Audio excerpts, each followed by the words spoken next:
Severe weather and even the threat for tornadoes. Don't know how much tennis watching they're getting to have on the TV. Might be watching the weather instead. Pedro Javahiri has that. I think it's a pretty good bet there, yeah, Nelly. You know, the last couple of days we've reported at least 5 tornadoes there over the last 24 hours, actually, just north of Brisbane, across this area of, say, Gladstone, Bundaberg. We know reports of 5 tornadoes, businesses, properties being damaged, their roofs being torn off, buildings. That storm system, what is left of Tropical Cyclone Oswald, has just ridden kind of the coast here along the, say, the Coral Sea, eventually the Sunshine Coast, working its way towards eventually getting there around Sydney in the next 24 hours, and the moisture has been remarkable. We're talking about a half a meter of rainfall in 7 days' time out of Rockhampton.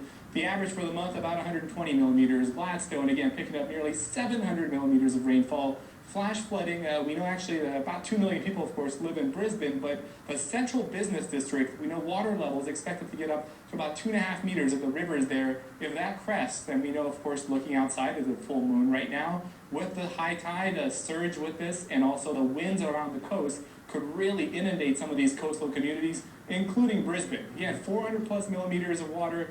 All of that working its way in the direction of Brisbane already have picked up about 100 millimeters here. So officials urging everyone living around water, around rivers, to keep that in mind. And incredible wind gusts. We know Cairns not reporting at this hour, but winds at this hour, nearly 60 kilometers per hour in Brisbane. Again, the full moon will give you that tidal impact where the water will begin to usher its way towards the coastal communities, and also gusty winds push the water right towards the coastal communities.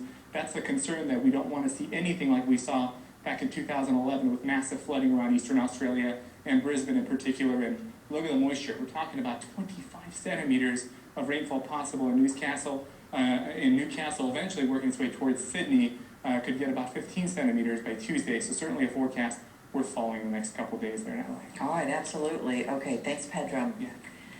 Well, today, January 27th, has been designated by the UN as Holocaust Remembrance Day.